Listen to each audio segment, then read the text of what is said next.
Great. Well, I have an opportunity to talk to you about, I guess, one of my favorite subjects, and that's, creating momentum. And before I get started, I just want you to understand kind of my philosophy of thinking. I believe in simplifying just about everything in my life because I've always believed that if something doesn't make sense to me, then I'm not going to be successful at it. I'll give you an example. I have a great friend. He actually used to live with me when we were in our early 30s. He was a Division I strength coach for a football team. He took that team from the weakest team to the strongest team in one season. He also had a master's degree in physiology and divinity. The guy was very intelligent.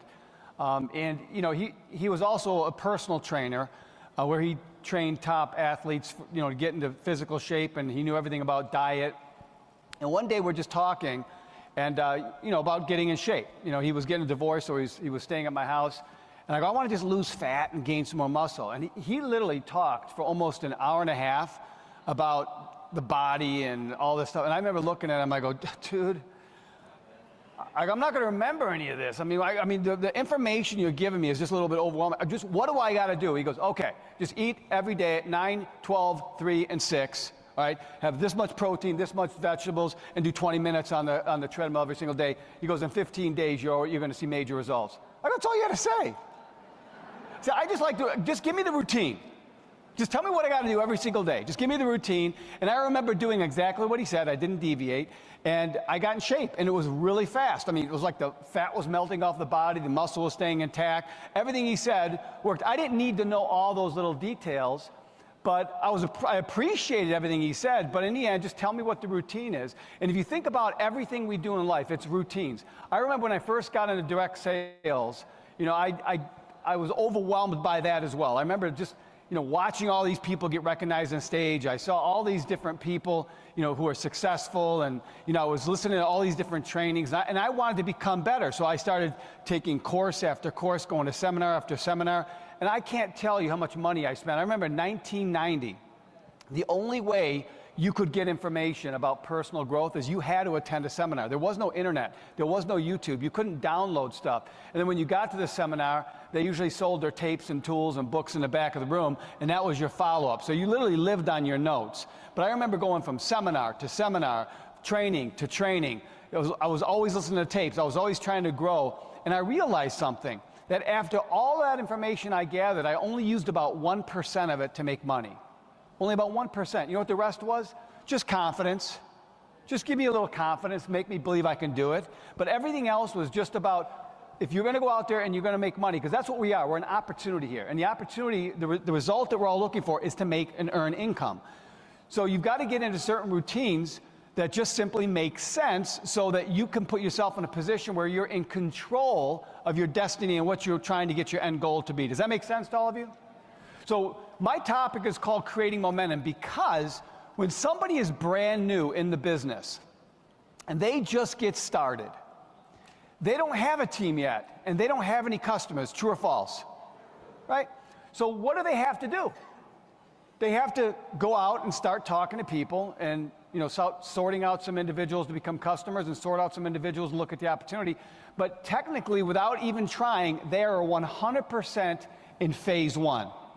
What ends up happening over time is once somebody's group starts to take shape and there's a little momentum that is created, a lot of people take their foot off of that creating momentum gas. They get out of that phase one, and some people get out of phase one almost immediately. They get one line, it starts to take off, and all of a sudden they just want to manage that line. They don't want to go out and get another customer. They don't want to go out and pique anybody's else interest. And then they wonder why it takes them 8 years to become an RVP, because they're not in phase one. They're not building. They're not in the routine of creating a business. Does that make sense? Now, there's going to be a time and place all of you can take your foot off the gas, but wouldn't you want to know that you could put your foot on that gas anytime, any place, anywhere, that you were in control of creating momentum anytime you wanted? Wouldn't you want to be in that situation? And in my mind, that's what I was trying to figure out. What's the routines to understand those basic steps? Because, in my mind, I knew that I was going to do this industry forever. It made sense to me. I just wanted to know what the highly successful people, the ones who are making the most amount of money, what are they doing compared to everyone else? And that's what the whole training is about. Now, some of the information that I'm going to talk to you guys about won't apply to all of you, because some of you are probably just in ACN for less than 2 weeks. Some of you may be less than 30 days, and you're not ready to do some of the stuff that I'm going to talk about, and that's okay. For me, this is just bringing awareness to you. Bring a little awareness, a little knowledge, so when you are ready, just get into these routines so you can go out and build a big business. Fair enough?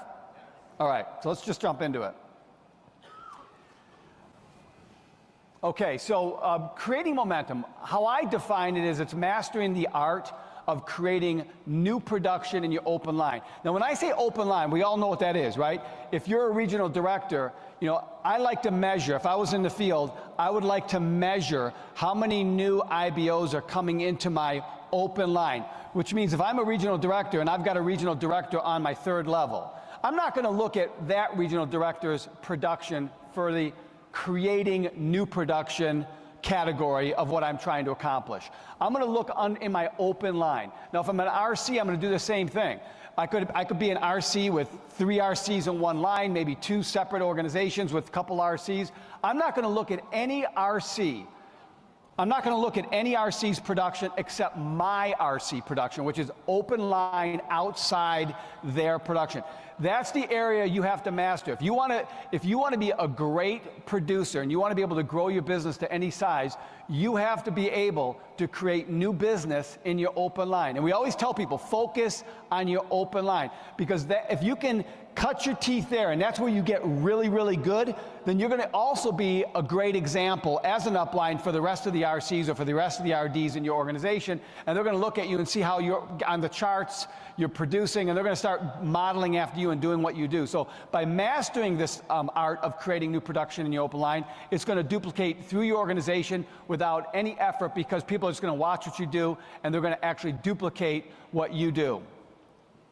Also, you want to learn how to present the ACN opportunity. This is one of the keys to creating momentum. This is one of the keys, and here's why. It puts you in control. Bottom line.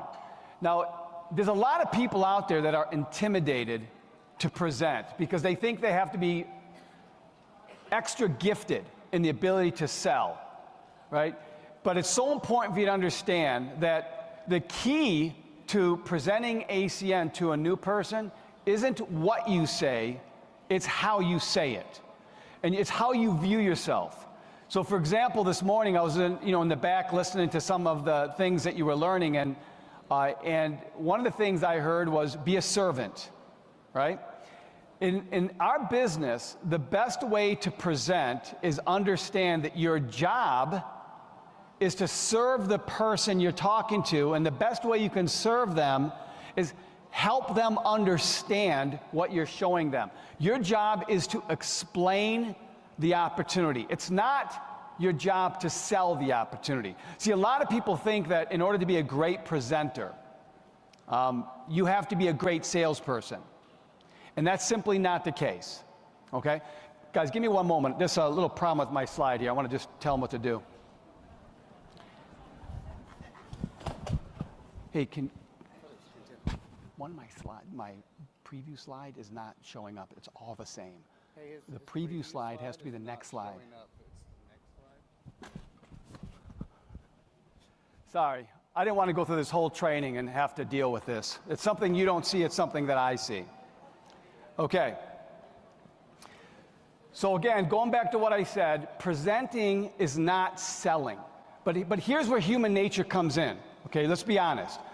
Sometimes if we sit down with someone and we're showing the opportunity to them, in our mind, we're thinking we got to close them. We got to get them in the business. And that's wrong thinking. That's not what you're supposed to be doing. And I'll explain why in a minute. Your job is to, again, take that mindset away and say, no, I'm here to help. You know where I learned this? I'm going to tell you, this is a funny thing. I learned this because I remember when we used to have meeting rooms, and my brother and I were doing presentations, whether it was in front of the room, whether we were doing trainings, there would always be someone that I didn't know would pop in and say, hey, listen, you don't know me, but I was sent to this meeting room through someone in San Diego. And they found out about this meeting and they asked me to come here. And I was wondering if I could ask you a few questions. And I remember dealing with someone that wasn't on my team. And I said, sure, yeah, I'll help you. Now, when I sat down with that person, the funny thing is, I always was able to do a better job at presenting to that person than my own people. I was better at explaining the opportunity and training them than I was with my own people. And you know why? Because I didn't care whether they signed up or not. I didn't care whether they did anything. I just told them the facts. So here's how we do it. If you like it, great. If you don't, no big deal. We're here. They always jumped all, and I always sat back. Why is it when I talk to other people's teams, they seem to jump on board, but when I talk to my own team, and it was because of how I was looking at it. I was desperate when I was talking to people. I thought I had to get them in. So I was thinking about the money I was going to make. And when you project everything towards you're terrible to business. You're thinking about what you're going to earn. You're not there for them. You're there for you. Does that make sense? So when you turn that around, what is your job when you're presenting? Your job is to present but explain. Now look, if you're a brand new IBO, I always tell this people, if you're brand new, we don't want you to present. You're new. I'd love you to come to maybe 10 presentations and let somebody else do it, because repetition is the mother of learning. You know how you learn how to do a presentation? Just watch somebody else do it 10 times. How many of you ever heard a song on the radio and you started singing the words in the car and you realized you never actually studied that song, but you knew the words? Everything kind of just happened. That's what it is like listening to the presentations. I remember the guy who sponsored my brother and I in the business, he told us that we were not allowed to present in our first 30 days. And he said, just put the people in front of me. And we did that. And I'll never forget, after about the third or fourth time, my knees were shaking because I wanted to talk. I was going, tell them about that. You know, oh, don't miss that. I mean, I remember I couldn't stand being on the sideline. I wanted in the game. Now, don't get me wrong, I probably would have been terrible at it, but I just wanted in the game. If you're forced to listen 10 times in a row and you can't talk, and I remember he was very strict. He said, if you interrupt me, I'm just going to get up to the table and walk away. You're on your own. So I never interrupted, but I wanted to. Does that make sense to you guys? And all of a sudden I started doing my own presentations without him because I couldn't take it anymore.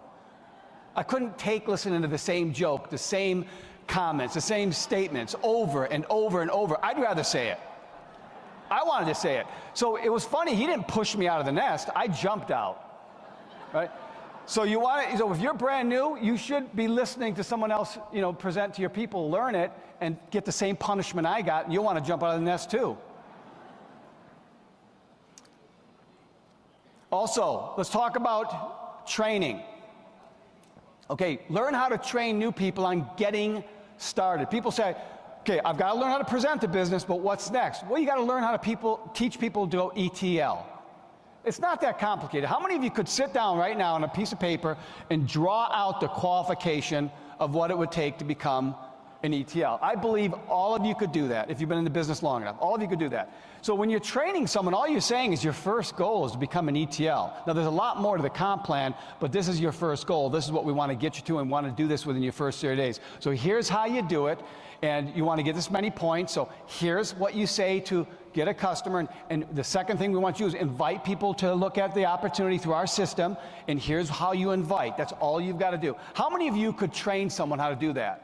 If you really sat down with somebody, you could probably master the ability to teach people to become an ETL if you only focus on that. What you don't want to do is get so hung up where you're talking about every single product, every single detail, just like that guy did when I was trying to, you know, learn how to get in shape. He spent an hour and a half talking about stuff that just didn't really resonate with me, and that's why I was just like, I go, just tell me what to do. And then when he said, just do this, this, this, and this, man, I took off, and it was a game changer for me.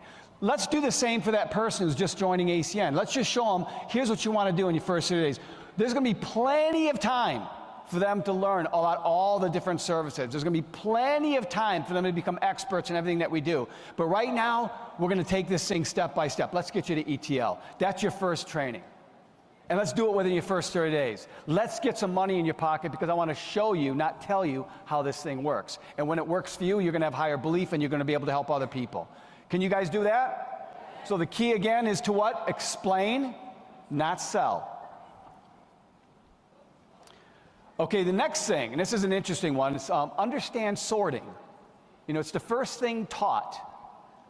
It is the hardest thing to learn because it goes against human nature. When sorting, your only job is to separate the interested people from the people that are not interested. That's your only job. Okay, nowhere in our training where we're going to teach you to take someone who's not interested and try to make them interested. That's sales. Your job is to sort the people that are interested from the ones that are not interested. Think about how easy that is. Don't argue, don't debate, don't try to convince or try to change somebody's mind. Now, by me just saying that, doesn't that take a little bit of weight off your shoulders? Yes or no? Okay. But what's human nature do? Right? You get your friend in that you went to school with, and they look at you and say, "Nah, I don't think this is going to work." And all of a sudden, what do? You get mad. Okay? How many people in this room love when someone says yes? Has anybody ever got mad at someone that said yes? Can you imagine? Say, do you see an opportunity for yourself? Yes, I do. Oh, you're a piece of garbage. Don't call me tomorrow.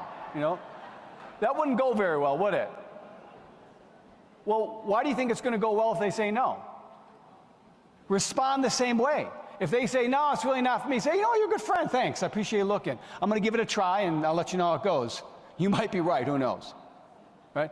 But treat people good, because the unintended consequence of treating people wrong is this.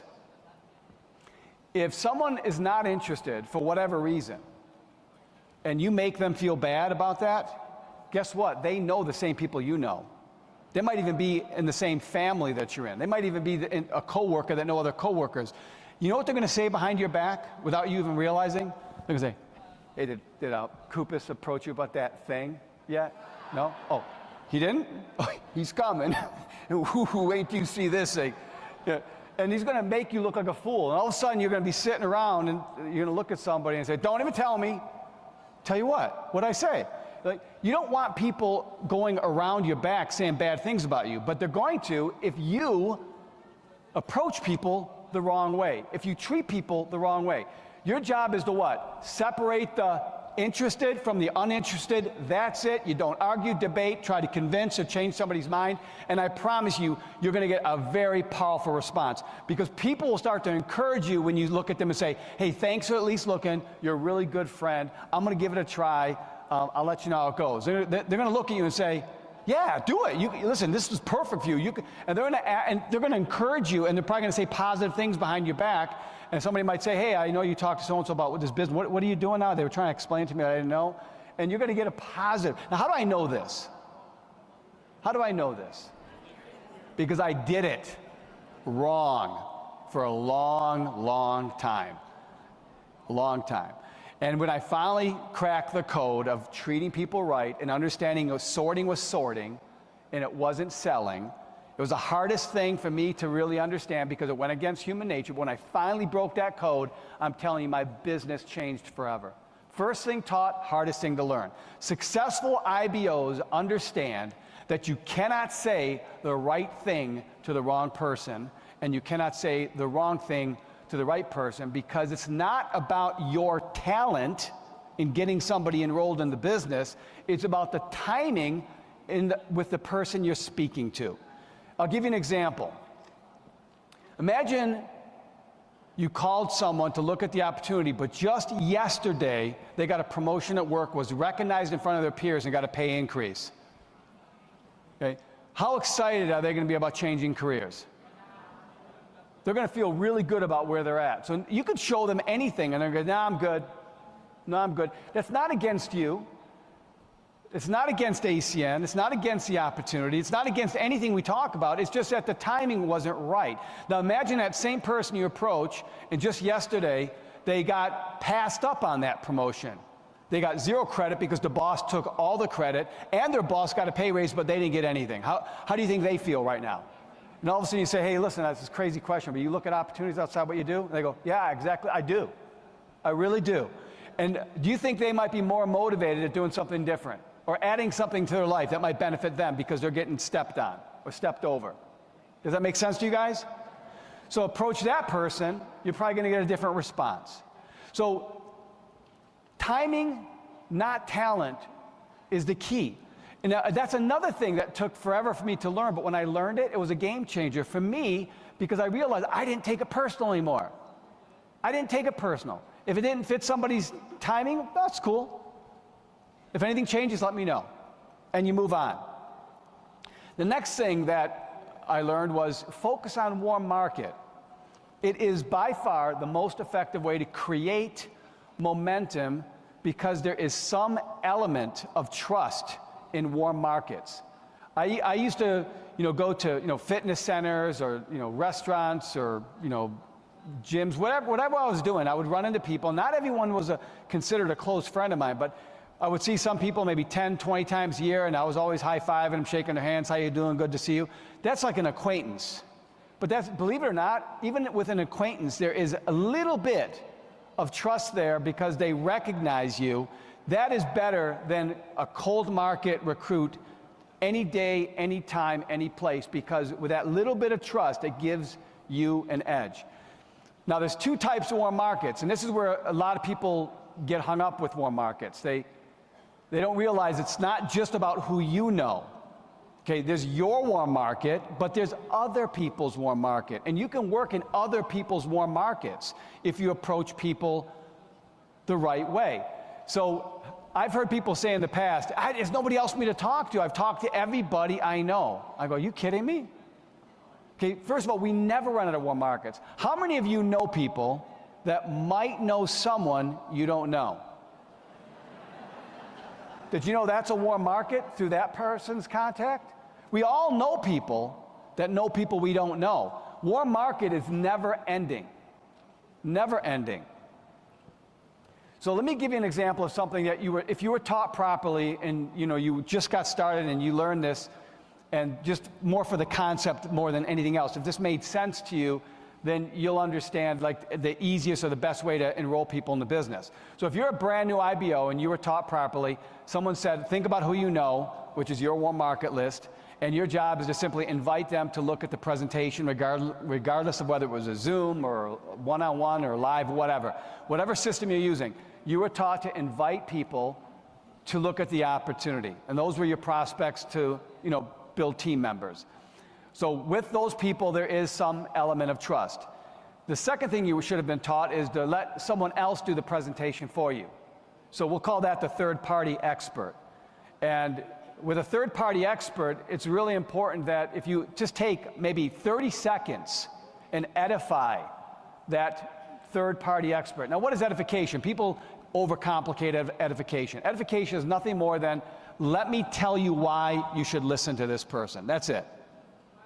You don't have to sit there and go, they've made $10 million. They walk on water. They're the most special people. No, just, hey, listen, this person is an RC. They've been in the business for about 6 months. They're expanding in this marketplace.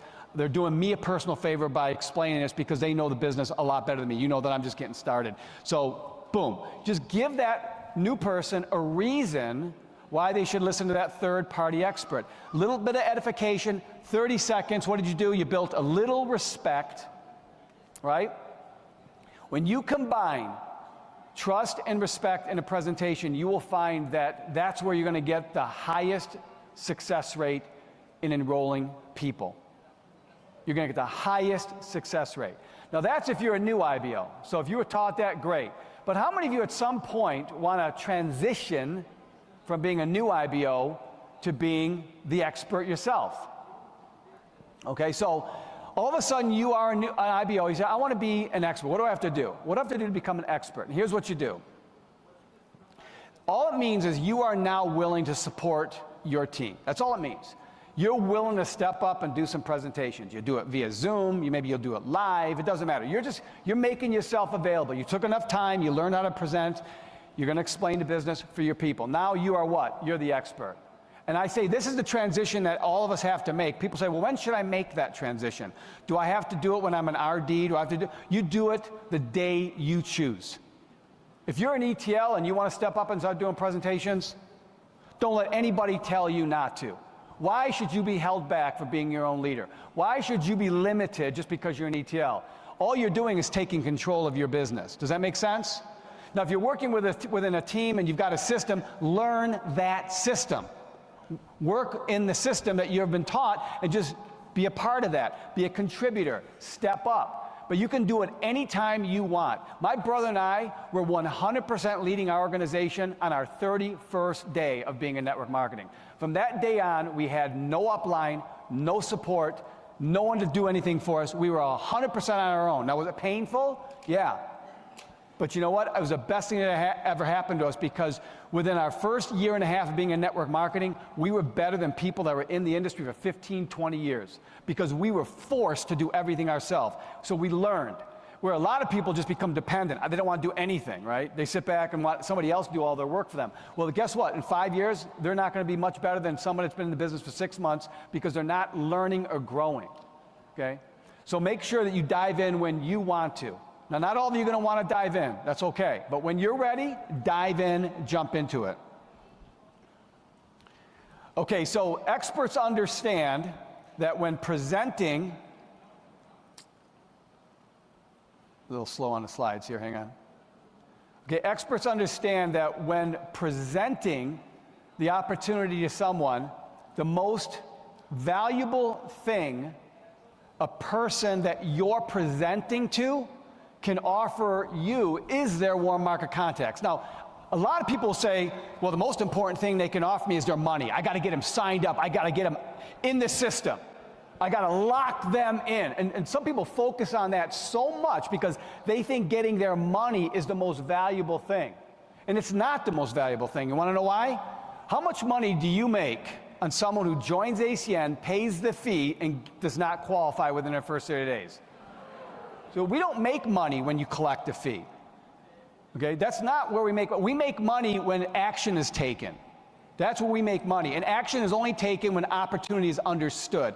So our job is to raise people's belief, get their confidence in place. We're not sitting there trying to 100% close them to do the business, and that's the only marker we're going to look at. And that's not the marker we look at. That's not the most valuable thing. Some people might say, well, if they get a customer, isn't that the most valuable thing? At least if they got a customer and they didn't do anything, we're getting something. Yeah, that's great. But that's still not the most valuable thing, because wouldn't you rather them get 10 customers? Wouldn't you rather them have 10 IBOs on their team? So the most valuable thing a person can lead you or bring you is their warm market. That's it. So when you get somebody interested, focus on that more than anything else. And I'll show you how to do this.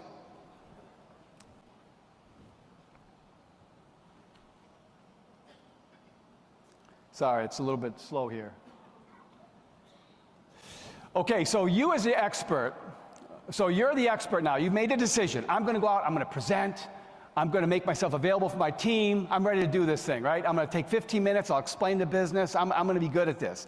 So all of a sudden, you just run into someone.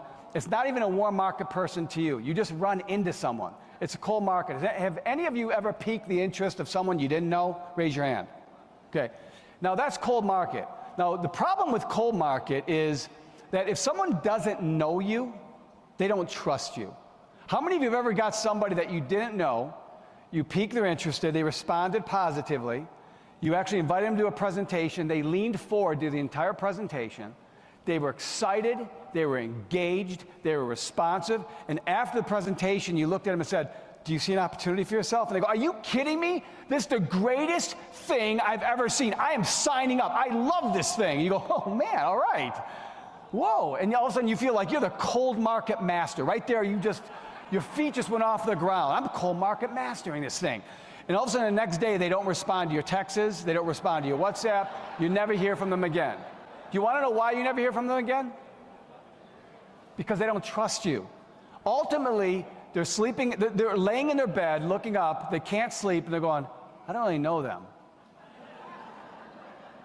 I don't want to be made a fool out of, I don't want to be stupid. Block, right? That's cold market, all right? So I remember a lot of us have to work in cold markets sometime. I used to travel from city to city to city when we started ACN. All of us did. We were the ones that had to expand ACN. We would just go from, I didn't know anybody in every city that I went to. I'd just go to a city, and I'd have to just get involved in my normal routines, and just naturally I'd come across somebody, and they were a cold market, and I'd invite them to look at the opportunity, and I'd present to them. But one thing I figured out is I'm going to eliminate all the things that will scare them, right? I'm not going to ask them for money. I'm not going to ask them to become a customer. You know what I'm going to say to them? I'm going to say this, and believe it or not, it works.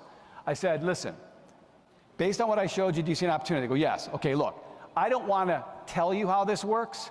I want to show you how this works. So here's what I want you to do. I want you to think about anyone you know that might be interested in this business, and I want you to put them in front of me within 24 to 48 hours, because I want to show you how quickly someone will sign up in the business, and I want to show you how quickly you can build a team. So don't worry about signing up. I don't want your money. Don't worry about becoming a customer. Okay, I want no risk for you. I want to show you. If this person you bring within 24 hours, if they like the opportunity, that ought to be a clue that you jump in. If they don't like it, no problem. Maybe it's not for you. Want to take a chance? Want to try that? And they go, yeah. Now they're laying in bed at night going, what's the risk? What's the risk? No risk. Just bring somebody. Okay, yeah. Give that a shot, I guess, right? I found that I had a 90% success rate of a cold market person introducing me to their warm market by eliminating all the risk. Instead of me getting in their face saying, yeah, I'll talk to someone tomorrow, you need to get in the system.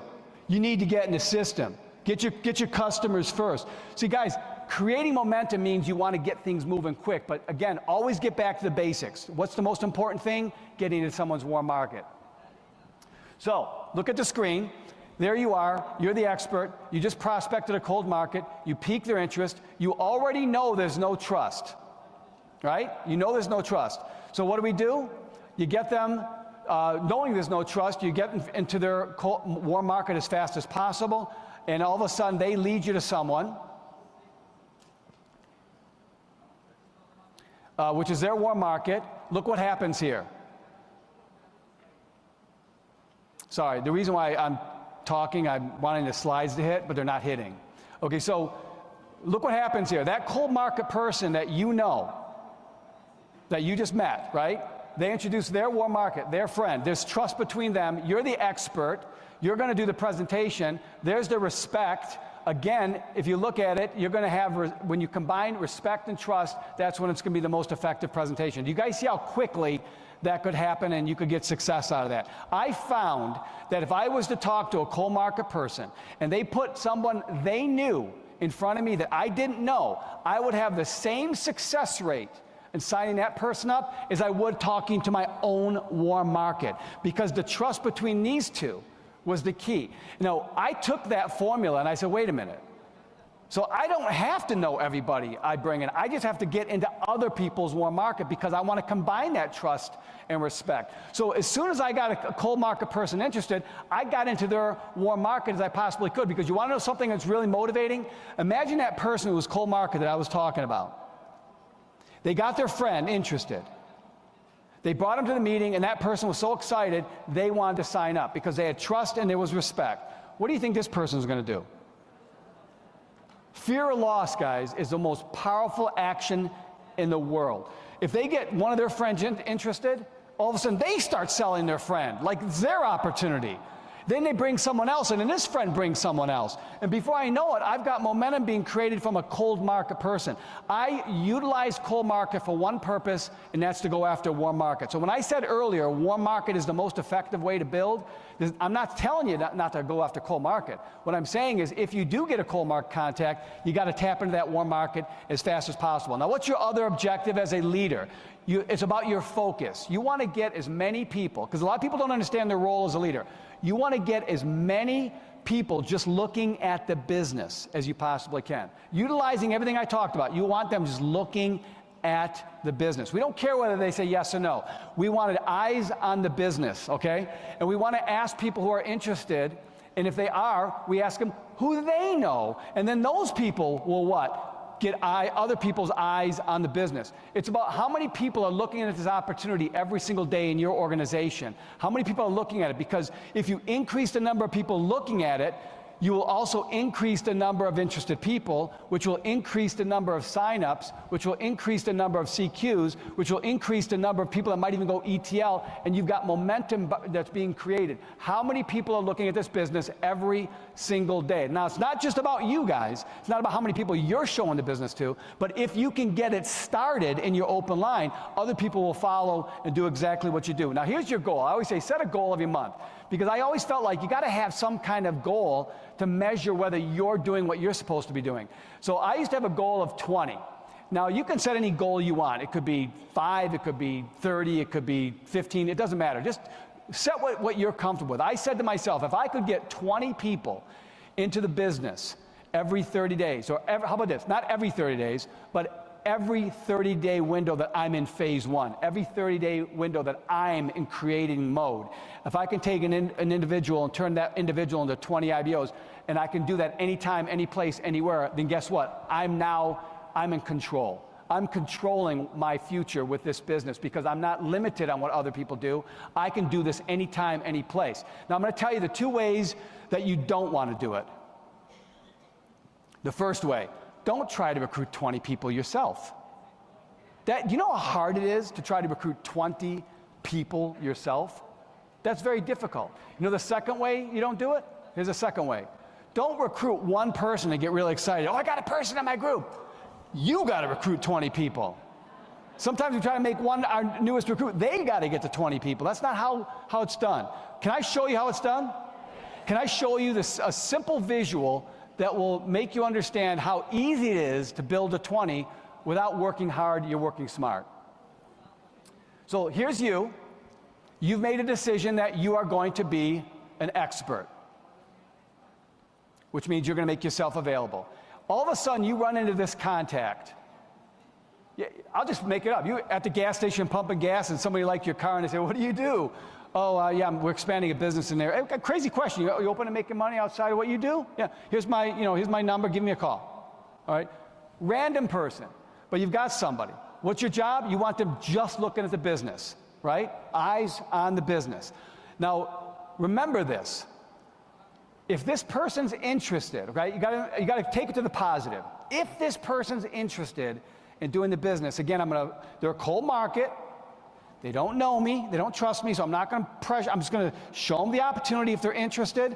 I'm going to say to them, who do you know? Let me show you versus tell you, and I'm going to go through that process. But I also have to understand something else. That most people could put in front of me up to 3 people with no recruiting skills whatsoever. And I know this because I remember the first direct sales company I ever saw. The guy looked at me and he said, listen, we're doing a meeting next Thursday. Bring people here. He says, don't explain it. Just let us explain it. You just bring them here and we'll do the rest. I go, all right, all right. I was on the phone in the car calling my twin brother Tony. And I explained everything wrong. Then I called my friend John. And then I called my friend Dan. I had 3 people where I did everything wrong, but all 3 of them were at the next meeting. So you can do everything wrong, but every one of us, every person you know out there probably has up to 3 people that they could invite, even if they did everything wrong, and those people would show up just to either support that person, right, or just come as a favor, and even if they screwed it up, they'd show up anyways. Now, why am I telling you that? Because we gotta have to know how this works a little if we want to go fast. If I want to get to 20 people this month and I want to do it fast, I got to understand that I'm not going to try to get one person to bring me 10 people. Let me get one person to bring me 1 or 2 or 3. That's it. If they can bring me 1, 2, or 3, those people can bring me 1, 2, or 3. Then the next people can bring 1, 2. And that's how that's my model in my head. I'm not going to ask any one person to do a lot. But if I know that most people could probably invite up to 3 people with no recruiting skills whatsoever, I could probably get action out of this person within the next 24 hours. Who do you know? I can do a presentation for them out, invite them, let me jump on a Zoom, boom, whatever. I want to get to their people as quick as possible to show them. Now, let me give you a visual here. So that person that's looking at the business, you asked them who they know, and they said, I've got 3 people on my list, so they introduce you to 3 people. And what do we do with these 3 people? Do we treat them differently than the first person? No, we treat them exactly the same. We say the same thing. Don't treat a second level like they're a second level. Treat everyone like they're their first level, because you don't know who your leader is going to be. You treat everybody like they're a first level. Say, oh, you know, so you know Mary, and how do you guys know each other? And I always used to ask that. That was my first question to everyone that, you know, if I had somebody lead me to someone, I'd just say, oh, how do you guys know each other? And it's all I had to say. And they would start laughing. Oh, long story. And they'd get into it. And I just like look and smile, and they wouldn't stop talking. And then I said, okay, well, listen, I know you guys' time's valuable. Let me just get into this real quick. But I would say that. So I got 3 people from this person. What do I want them to do? Just look at the business. Just look at it, eyes on the business, no pressure. I'm going to say the same thing to them. Listen, who do you know? Who do you know? This person here is going to lead me to 2 people. This one leads me to 2, and this person leads me to 1. What do I want them to do? Just look at the business. This person leads me to 1 who brought a friend. This person brings 2, this person brings 1, this person brings 2. What do I want them to do? Just look at the business. This person brings 2, this person brings 1, this person brings 2. What do I want them to do? Just look at the business. Now add that up. That's 20 people. Do you see? No one in this example recruited even 3 people except the first person that I was working with. Everyone else recruited 1 or 2. But see how quickly you can drive to 20 people by having everyone just do a little bit. Now, how is this possible? As long as you are the leader, you're making yourself available to do the presentations. You know, you can do it in Zoom. I mean, how long does it take to explain ACN nowadays? You could probably go through that 1 through 8 in 15 minutes. Because remember, you're only sharing the concept. We're not trying to educate people on every aspect of the business. Here's the concept. Here's what we do. Let me know if you're interested in learning more. Simple, simple, simple, simple. If you could do a presentation in 15 minutes, how many presentations could you do in a day? How many presentations could you do in a week? How many presentations could you do in a month? If you really think about it, you could do a lot. So how long would it take you to present to 20 people? You could probably do this in your first week. You could drive this in your first week, no problem. No problem at all. But I wanted to show this to you because I'm going to give you all month. Take all month to do it. Take 30 days. Even if you've got a full-time job, you can do this part-time, and it's easy to do as long as you're making yourself available. So we've got 20 people. Our objective was what? Just getting to look at the business. Now, here's why I want people just to look at the business. Remember, they're new. They're just looking, right? Why is it important for me to just get them to look at the business? Here's why.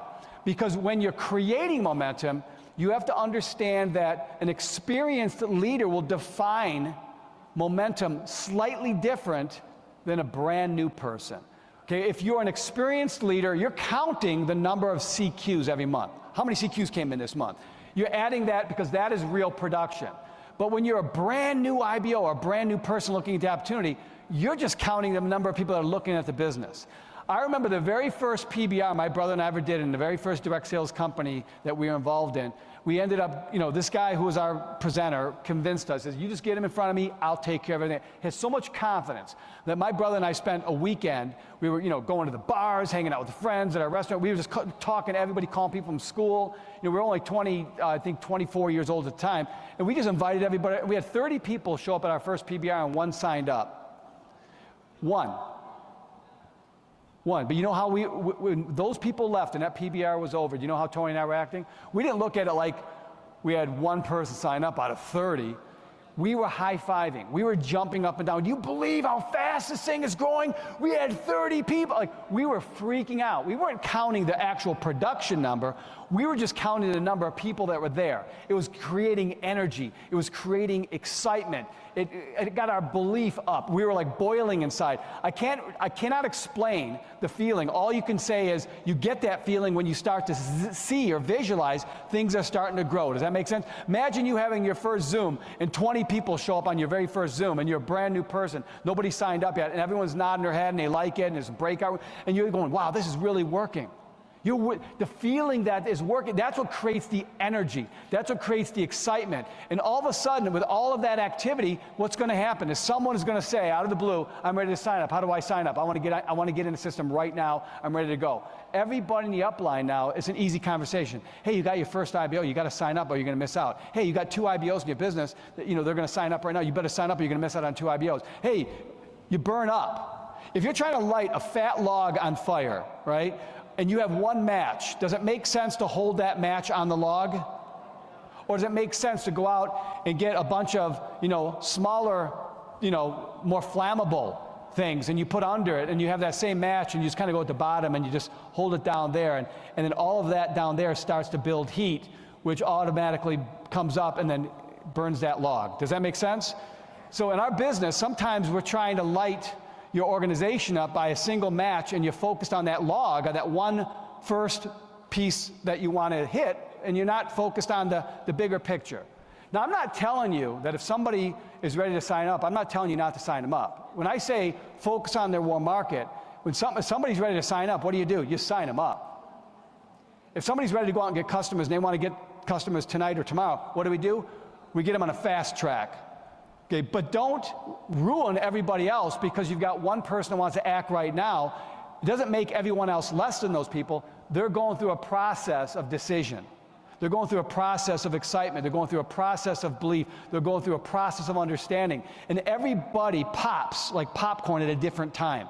But the greatest thing is when somebody pops, the rest are going to pop upward because they don't want to miss out. Fear of loss, fear of loss, fear of loss. What else do? You want to basically promote the ACN system, and every one of you guys have a system. I don't need to get into the details of that. The system is just a basic series of events. That's all it is, guys. And you guys promote that all the way to here, which is the Elevate event.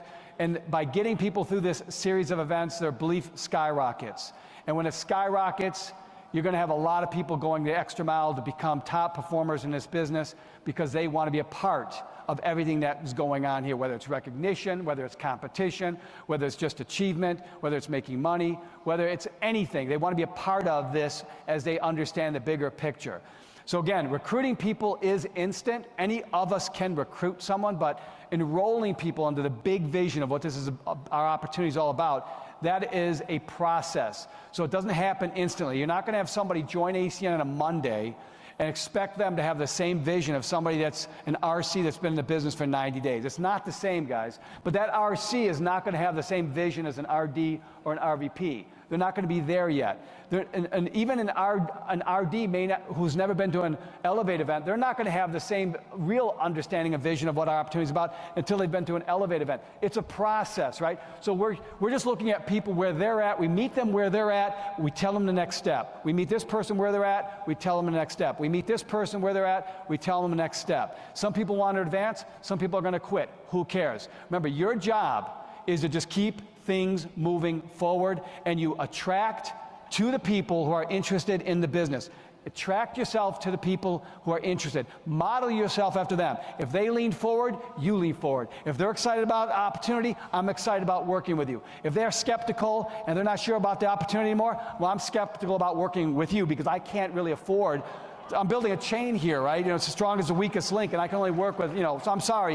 When you figure it out, let me know. You model yourself after them. Not everyone's going to move forward, but you're moving forward, and you're not going to let anybody hold you back. And remember, treat everybody with respect, and always remember, it does not make a difference where people land. All that matters is where you land, and everyone else, you always treat everybody good regardless. It's a feel-good business because it's a volunteer business. You're not their boss. They're not your employee, and vice versa. We're here because we're all doing this together. We're all equal. And I look at it as simple as this. Leaders are the ones that make things happen, and everyone else just sits back and they wait for things to happen. Waiting is not the way to go. Making things happen is. Thank you guys very much.